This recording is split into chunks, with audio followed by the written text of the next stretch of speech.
এখন আমাদের যুগে একটা বড় পীর বা রোগ বা ব্যাধি আছে, তার নাম হলো মোবাইল ফোন। এ ব্যাধি খুব সাংঘাতিক ব্যাধি, বিরাট রোগ, ক্যান্সারের থেকেও খারাপ। ক্যান্সার তো আপনার দুনিয়া নষ্ট করে, আর মোবাইলের হুজুরদের ওয়াজ শুনে আখিরাত নষ্ট। হাদিস কোরআনে কি এমন আছে যে ক্যান্সার হবে ও জাহান্নামে যাবে, এমন কথা আছে? ক্যান্সার হলে দুনিয়া খারাপ হয়, তাই না? মরে যায় তাড়াতাড়ি, এইসবগুলো হয়, কিন্তু ওর জন্য জাহান্নামে যাবে এমন কথা নেই। কিন্তু এই হুজুরদের ওয়াজ শুনে শুনে এখন জাহান্নাম যাওয়ার জন্য লোক রেডি। আপনারা তো আজ রুহের মাগফিরাত, তাই তো?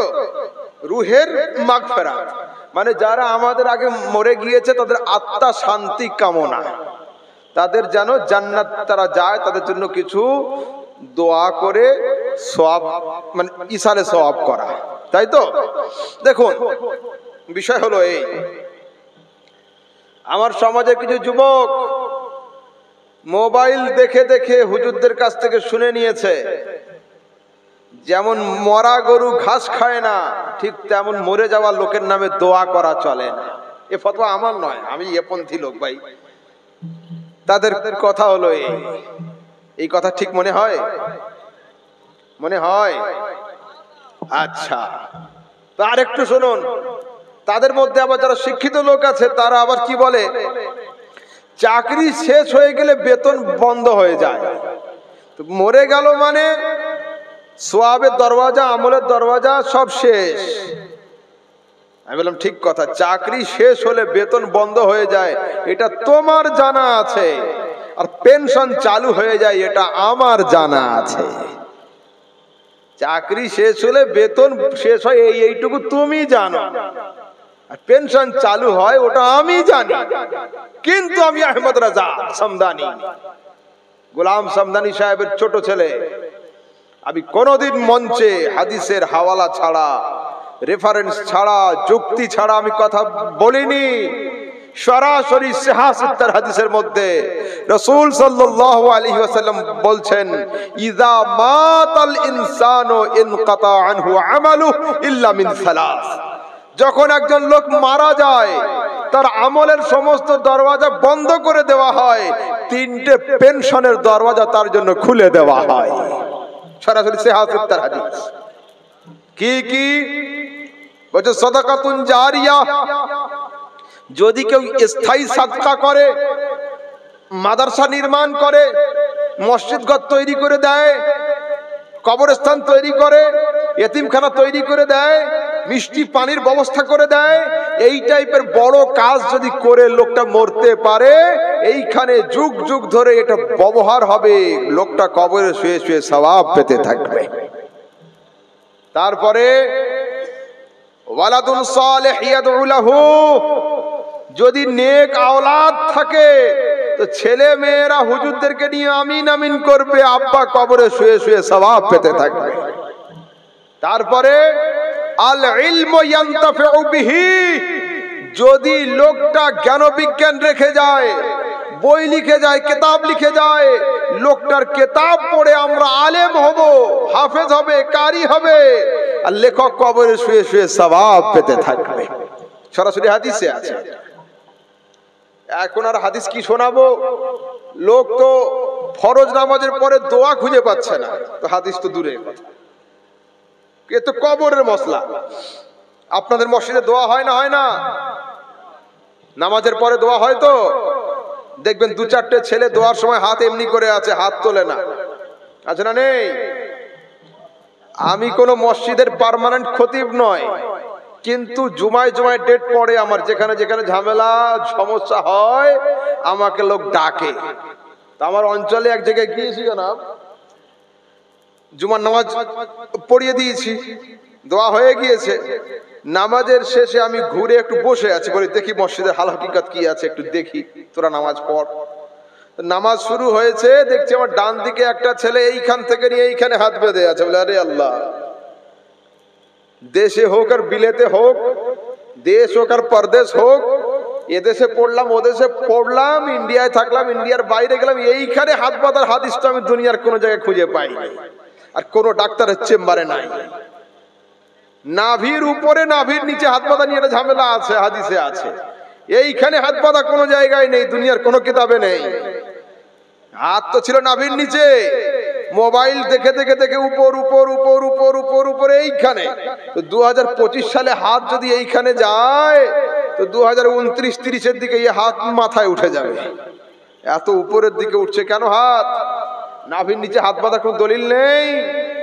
হ্যাঁ, সরাসরি সিহাসিত্তার আবু দাউদের মধ্যে হযরত আলী রাদিয়াল্লাহু তাআলা আনহু বলছেন, ইন্না মিনাস সুন্নাতি ওয়াদউল কাফফি আলাল কাফফি তাহতা আস-সুররা।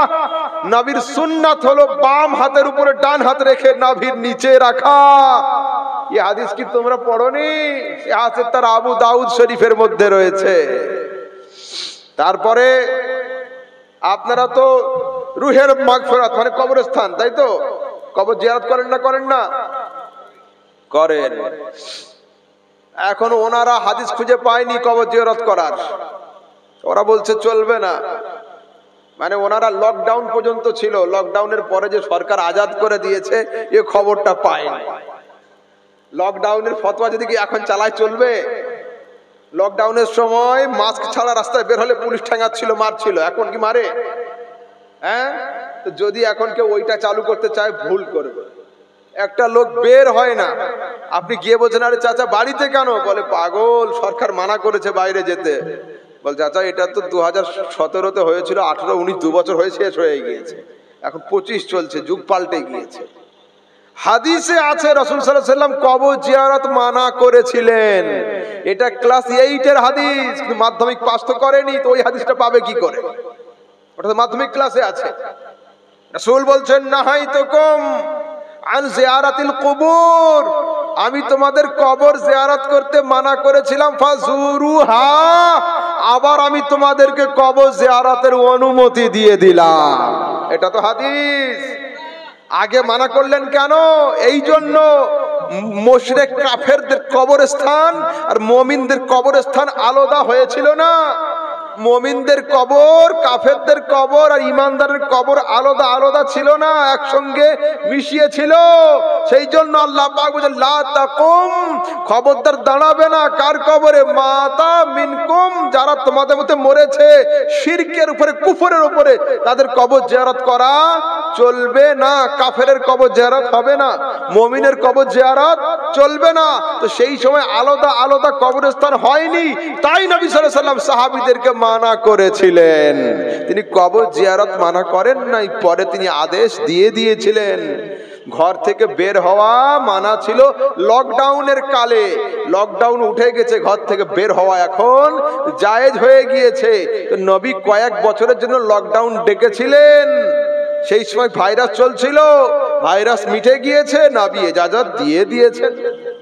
দেখুন, আমি যদি কাউকে বলি খবরদার তুমি শামসুল হকের মতো মোটরসাইকেল চালাবে না, তো আমি শামসুল হকের মতো চালাতে মানা করলাম না চালাতেই মানা করলাম? আমি চালাতে মানা করিনি, শামসুল হকের মতো চালাতে মানা করেছি। কেন? ও মোটরসাইকেলে বসার সঙ্গে সঙ্গে কাঁটা সোজা করে দেয়, 90-এ পিকআপ তুলে দেয়, ওর মতো চালাবে না। কিন্তু চালাতে মানা নেই। আমি কাফেরদের কবর জিয়ারত করতে মানা করেছি, তোমার আব্বার কবরে মানা নেই। কেন? তোমার পিতা মাতা, তোমার আত্মীয় তো মুমিন মুসলমান, যারা কাফের হবে তাদের কবর জিয়ারত চলবে না। এরা হাদিস এখন খুঁজে পাচ্ছে না। আচ্ছা বলুন, কবরে মাটি দেন কি বলে? বলুন গো, এক একজন শোনান। এত চুপচাপ ওয়াজ শুনলে হয়? একা কত বলেন একটু আপনারা। মিনহা খালাকনাকুম ওয়া ফিহা নুঈদুকুম ওয়া মিনহা নুখরিজুকুম তারাতান উখরা, তাই তো?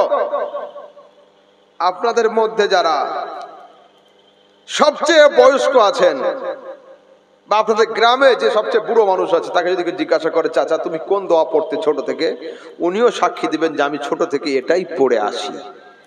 এখন আমাদের যুবকরা বাংলাদেশের 3টে হুজুরের কাছ থেকে শুনেছে, আর ইন্ডিয়ার একটা হুজুর মুমতাজুল ইসলাম বলে একটা বক্তা উঠেছে, আর আব্দুর রাজ্জাক বিন ইউসুফ বলে একটা উঠেছে, আর আরেকটা উঠেছে, নাম আর নেব না। কি বলছে? আমরা এটা হাদিস কোরআনে খুঁজে পাইনি। আরে ভাই, তোদের চোখের পাওয়ার কম, বললে একটা চশমা তো কিনে দিতাম। হাদিস কোরআনে নাই কে বললো? বলো যে আমার চোখের পাওয়ার নেই, চোখের পাওয়ার কম। হাদিস কোরআনে কে বললো?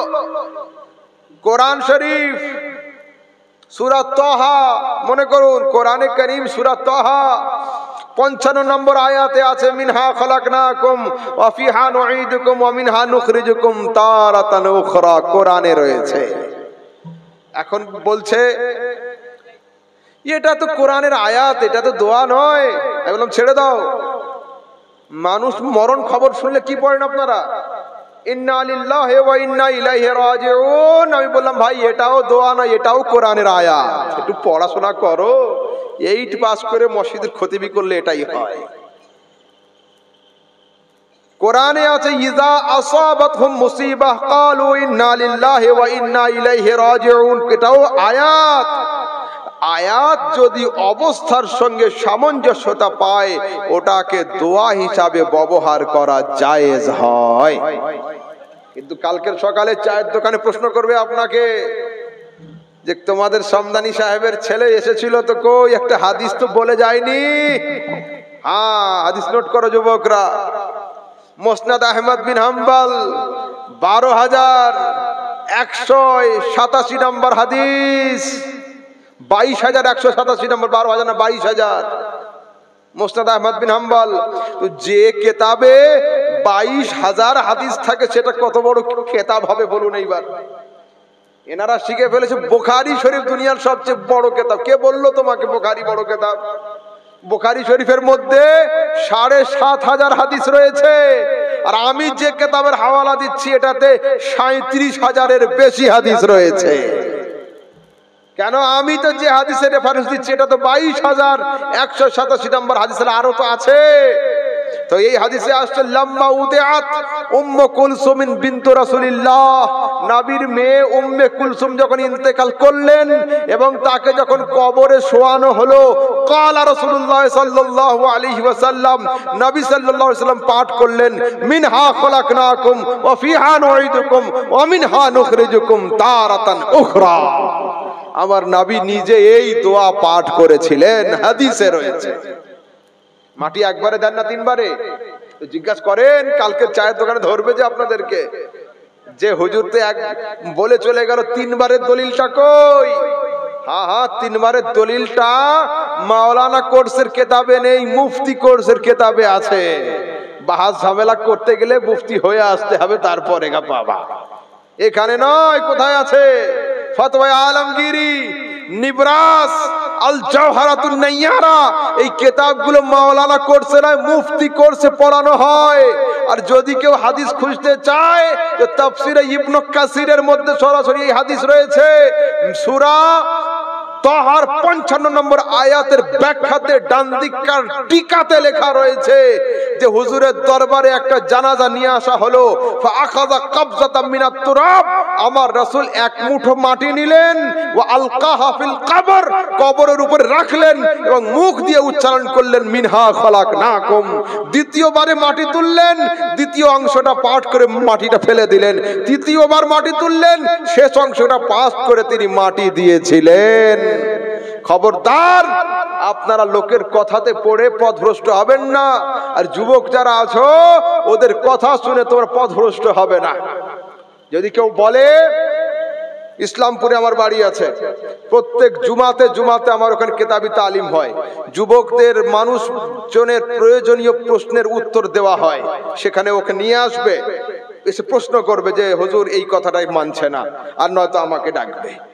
তারপরে এবার শুনুন, আপনারা কবরস্থানে গিয়ে কি পাঠ করেন? আসসালামু আলাইকুম ইয়া আহলাল কুবুর আনতুম সালফুনা ওয়া নাহনু বিল আসার, তাই তো?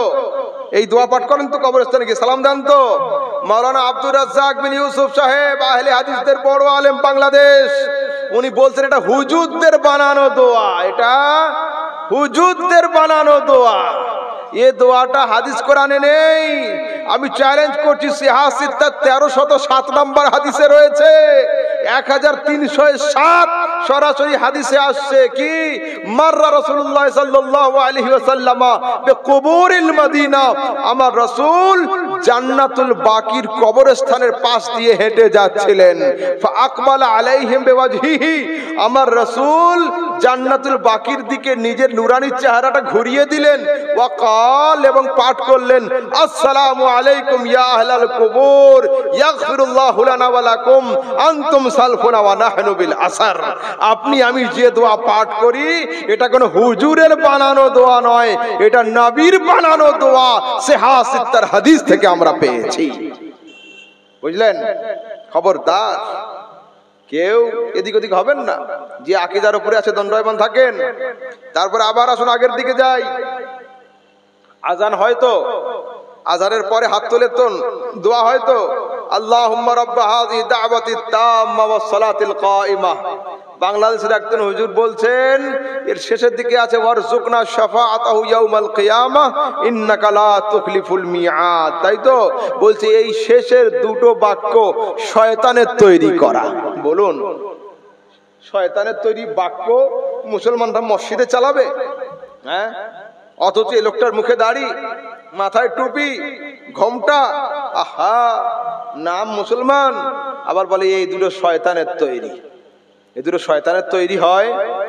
সরাসরি বুখারী শরীফের হাদিসের মধ্যে আছে, হাল্লাত লাহু শাফাআতি ইয়াউমাল কিয়ামাহ, আয় আল্লাহ কিয়ামতের দিনে নবীর শাফাআতকে আমাদের জন্য হালাল করে দাও। হলো এইবার ইন্নাকা লা তুখলিফুল মিআদ, কোরআন শরীফ সূরা আলে ইমরানের মধ্যে সরাসরি আল্লাহ পাক বলেন ইন্নাকা লা তুখলিফুল মিআদ। যারা বলবে ইন্নাকা লা তুখলিফুল মিআদ এই বাক্যটা শয়তানের, তারা হলো শয়তানের লোক। কেন? এটা কোরআনে রয়েছে, এটা হাদিসে আছে। হাদিসে আছে না নেই? নোট করুন, বাইহাকি as-সুনান as-সুগরা হাদিস নাম্বার 2009 এর মধ্যে আসছে ইন্নাকা লা তুখলিফুল মিআদ।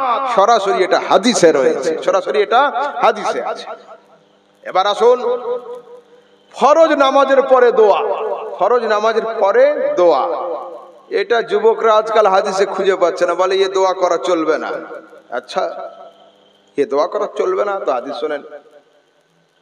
কোরআনে কারীম 30 নম্বর পারা, সূরা আলাম নাশরাহ আছে না, আলাম নাশরাহ লাকা সাদরাক, তাই তো, ওয়াদা'না আনকা বিযরাক আল্লাযী আনকাদা যাহরাক ওয়া রাফা'না লাকা যিকরাক। শেষে আছে কি, ফাইদা ফারাগতা ফানসাব ওয়া ইলা রাব্বিকা ফারগাব। তাই তো, তো এই ফাইদা ফারাগতা ফানসাব ওয়া ইলা রাব্বিকা ফারগাব, যখন তুমি শেষ করবে তখন মন দাও। কি শেষ করে কোন দিকে মন দাও এ কথা কোরআনে লেখা নেই, এ কথা কোরআনে লেখা নেই। তো আছে কোথায়? এই আয়াতকে সামনে রেখে হযরতে আব্দুল্লাহ ইবনে মাসউদ রাদিয়াল্লাহু তাআলা আনহু লিখছেন, হাদিস আসছে, আন আব্দুল্লাহ ইবনে মাসউদ قال ফাইদা ফারাগতা ফানসাব, আই ফাইদা ফারাগতা মিনাস সালাতি ফানসাব ইলা দুআ, যখন নামাজ শেষ করবে তখন দোয়াতে মন দিয়ে দাও। সরাসরি কোরআনের আয়াত হলো, তারপরে এর হাদিস।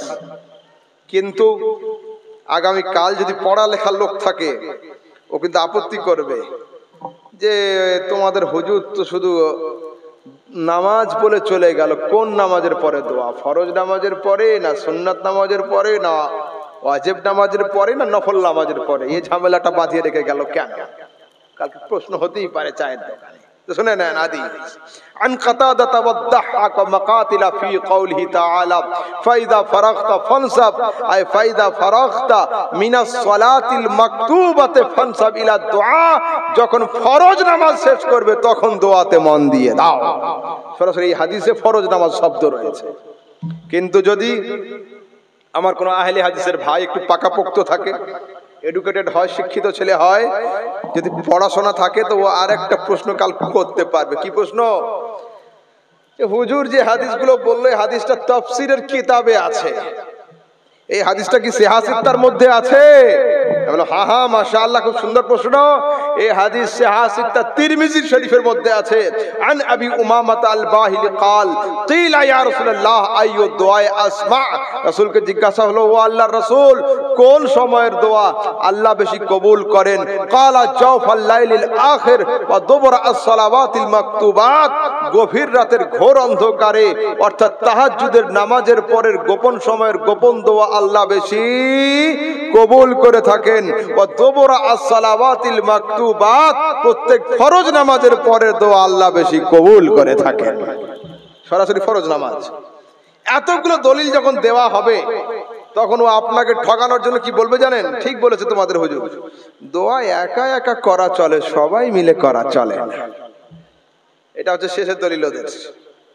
দোয়া একা একা চলবে, সবাই মিলে চলবে না। বলে আচ্ছা ঠিক আছে, আমাদের হুজুর তো 4টে হাদিস বললো, তুই একটা হাদিস নিয়ে আয় যে হাদিসে লেখা থাকবে দোয়া একা একা চলে, সবাই মিলে চলে না। একটা হাদিস তুমি নিয়ে এসো ভাই। ও বলবে ইনশাআল্লাহ সামনে শুক্রবার দিন হাদিস নিয়ে আসবো। সামনে শুক্রবার আসবে, ভাই হাদিস কই? ও আমার জ্বর হয়েছিল, হাদিস খোঁজার টাইম পাইনি। আচ্ছা ঠিক আছে, ছেড়ে দিলাম, সামনে সপ্তাহে আনবো। ওই সপ্তাহে ভাই হাদিস কই? বলছে আমাদের হুজুর সাহেব উমরা করতে গিয়েছে, এখন হাদিস খোঁজা হয়নি। আচ্ছা পরের শুক্রবার আনবো। ভাই হাদিস কই? 3 নাম্বার শুক্রবার এসে বলছে আমি ঝামেলাতে নাই, তোমরা যা করছো করো, আমি যা করছি করি। এটাই হবে উত্তর। আমি বলে যাচ্ছি দুনিয়াতে কোনো এমন আলেম তৈরি হয়নি যে আমার সামনে দাঁড়িয়ে একটা হাদিস পেশ করবে যে হাদিসে লেখা থাকবে যে দোয়া একা একা চলবে, সবাই মিলে চলবে না। এমন লোক একজন নেই, বা একটা হাদিস এমন দুনিয়াতে পাওয়া যাবে না। বরঞ্চ সম্মিলিতভাবে দোয়া করলে দোয়া কবুল হয়, এটা হাদিসে আছে। কিন্তু দোয়া একা একা চলবে, সবাই মিলে চলবে না, এমন হাদিস পৃথিবীতে কেউ আবিষ্কার করতে পারেনি, কেউ খুঁজে পায়নি। বুঝলেন? কেউ পায়নি। এবার শুনুন, মদ, দুধ পান করা কি হালাল না হারাম? হালাল। দুধ হালাল, তাই তো? যদি কেউ পয়লা বৈশাখের রাত্রিতে দুধ পান করে হালাল, ছাদে উঠে দুধ পান করে হালাল, রাতের বেলা দুধ পান করে হালাল, দিনের বেলা আমবাগানে দুধ পান করে হালাল, প্লেনে উঠে দুধ পান করে হালাল, কবর খুঁড়ে মাটির নিচে দুধ পান করে হালাল, যদি দুধ একা একা ঘরে বসে পান করে তাও হালাল, আর যদি জলসায় এনে সবাইকে এক কাপ করে দিয়ে পান করে তাও হালাল, তাই তো? মদ পান করা, মদ বলেন ভালো করে, খবরদার হালাল বলে ফেলেন না। মদ হারাম। যদি কেউ 31st নাইটে পান করে তাও হারাম, পয়লা বৈশাখে পান করে তাও হারাম, একা একা আমবাগানে লুকিয়ে লুকিয়ে পান করে তাও হারাম, গহমা গাছের ভিতরে ঢুকে পান করে তাও হারাম, ঘরে দরজা লাগিয়ে একা একা পান করে তাও হারাম, আর হুজুরকে 1 কাপ দিয়ে পান করে তাও হারাম। যেটা হারাম থাকবে সব সময় থাকবে, হালাল থাকলে সব সময় থাকবে। ওদেরকে ধরুন, দোয়া যদি একা একা করা চলে, সবাই মিলে করা চলবে না। কেন? একটা হাদিস তুই নিয়ে আয়। দুধ যদি একা খাওয়া চলে তো সবাই মিলেও চলবে। মদ যদি একা হারাম হয় তো সবাই মিলেও চলবে না। হারাম হলে সব জায়গায় হবে, হালাল হলে সব জায়গায় হবে। তো বল দোয়া একা একা চলবে, সবাই মিলে চলবে না, এই হাদিসটা কোথায় পেলি? তুই নিয়ে আয়, আমরা দেখব। আর আমি বলে যাচ্ছি এমন হাদিস দুনিয়াতে নেই, আপনারা নিশ্চিন্তে থাকবেন একদম, এমন হাদিস নেই দুনিয়াতে। আমরা কারা, আপনারা কারা, পরিচয় কি বলুন?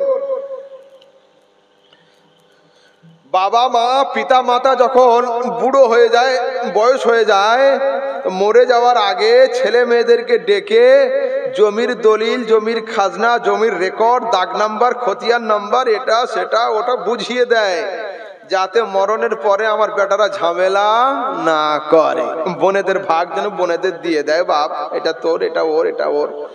তো আমাদের তো বয়স হচ্ছে, কখন মরণের ডাক আসবে? তো আমরা তো আহলে সুন্নাত নাকি? আপনারা কারা? আহলে সুন্নাত।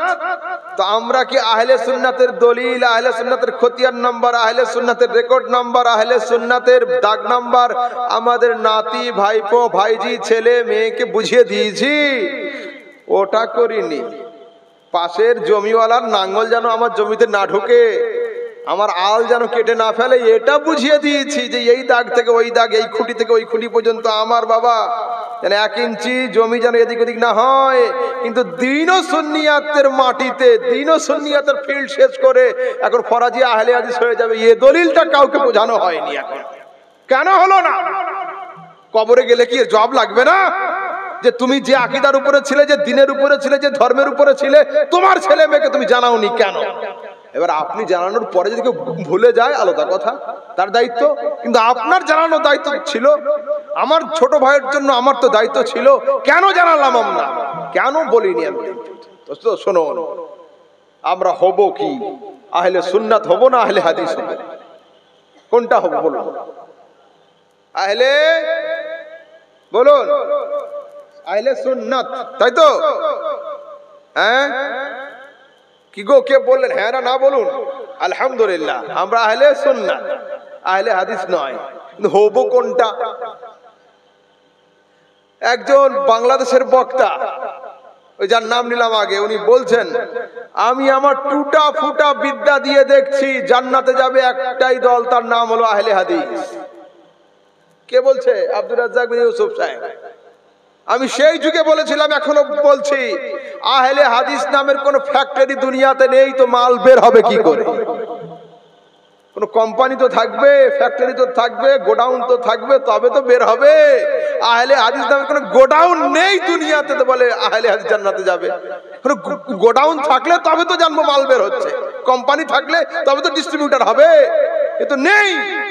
তো বলছে তোমাদের আহলে সুন্নাতের কোম্পানি আছে। আমি শুধু কোম্পানি নয়, আমাদের হোলসেলও আছে, পাইকারিও আছে, রিটেলও আছে, যা নিবে বলো সব আছে। তা বলছে হাদিসে আছে। আমি বললাম আলহামদুলিল্লাহ। কি বলছেন? তা আমি বললাম আলহামদুলিল্লাহ আছে। আমি আহমদ রাজা সামদানি, আমি হাদিস ছাড়া কথা বলি না। সিহাসিত্তার হাদিসের মধ্যে সরাসরি আহলুস সুন্নাত ওয়াল জামাআহ শব্দ রয়েছে। সিহাসিত্তার হাদিসে আহলে সুন্নাত ওয়াল জামাত শব্দ রয়েছে। তো এবার বলুন, যখন একটা নতুন ব্র্যান্ড তৈরি হয়, ব্র্যান্ডের প্রমোশনের জন্য বড় বড় লোকের হাতে দেওয়া হয় কি দেওয়া হয় না? টেলিভিশনে অ্যাড দেয়, স্টিকার তৈরি করে রাস্তাঘাটে মেরে দেয়, ওইটা যাতে প্রমোশন পায়, সবাই কেনে। তো আহলে সুন্নাত তো তৈরি হয়েছে নবীর যুগে। তো আহলে সুন্নাতের প্রচারটা কে করলো? আরে আহলে সুন্নাতের প্রচার নবীর নাতি ইমামে হোসাইন কারবালার ময়দানে করে দিয়েছেন। কোন দলিল আছে? হ্যাঁ, বিনা দলিলে তো বলি না আমি। খুলুন আত-তারিখ ফিল কামিল, খুলুন পৃথিবী বিখ্যাত কিতাব। এই কিতাবে লেখা আছে, ইমামে হোসাইন জীবনের শেষ বক্তব্যে বলছেন, আওয়ালাম ইয়াবলুকুম কাউলুল মুস্তাফিদ, তোমাদের কানে কি আমার নবীর মহামূল্যবান বাণী পড়েনি? ক্বাল আলী ওয়া লি আখি হাসান, আমার নবী আমার এবং আমার ভাই ইমামে হাসান সম্পর্কে বলেছিলেন, আনতুমা সাইয়্যিদা শাবাব আহলিল জান্নাহ ওয়া কুররাতু আইনি আহলিস সুন্নাত ওয়াল জামাআহ। ওই হাসান আর হোসেন, তোমরা দুইজন জান্নাতি যুবকদের সর্দার এবং আহলে সুন্নাতের নয়নের তারা, আহলে সুন্নাতের নয়নের মনি। সরাসরি এটা কিতাবের মধ্যে রয়েছে। এবার আসুন একটু আহলে হাদিস ভাইদের বাড়িতে ঘুরে আসি। আহলে হাদিস ভাইদের পৃথিবীর বড় আলেম মাওলানা ইবনে তাইমিয়া, আর আমি এখনো বুক উঁচু করে বলছি, তাদের লেখক, তাদের কিতাব মাওলানা ইবনে তাইমিয়ার লেখা 20 খণ্ডে সমাপ্ত, একটা দুটো নয়, 20 খণ্ডে সমাপ্ত। এই কিতাব মুর্শিদাবাদ নয়, পশ্চিমবঙ্গের কোন আহলে হাদিসের ঘরে মনে হচ্ছে নেই। মুর্শিদাবাদে কোন আহলে হাদিস মৌলবীর বাড়িতে নেই। এই কিতাব আমার দপ্তরে আছে। এই কিতাবের 2য় খণ্ডের 92 পৃষ্ঠাতে আহলে হাদিসদের পৃথিবীর বড় আলেম লিখছেন, ফাইনাল ফিরকাতান নাজিয়া হিয়া আহলুস সুন্নাত ওয়াল জামাআহ, জান্নাতে যাবে একটা দল, তার নাম হলো আহলে সুন্নাত ওয়াল জামাত। তাদের কিতাবে লেখা আছে। একটু পড়াশোনা করার দরকার। খালি ইউটিউব আর ফেসবুক, ইউটিউব আর ফেসবুক, এই করতে করতে শেষ হয়ে গেল। আর আমাদের ছেলেপিলে তো ফ্রি ফায়ার আর পাবজি, সকাল থেকে সন্ধ্যা পর্যন্ত বাপ মরলো কি মা মরলো কি কে কি হলো দেখার দরকার নেই, শুধু মোবাইল খুলে ধর ধর মার মার ফ্রি ফায়ার আর পাবজি, এই তো চলছে অবস্থা, তাই না?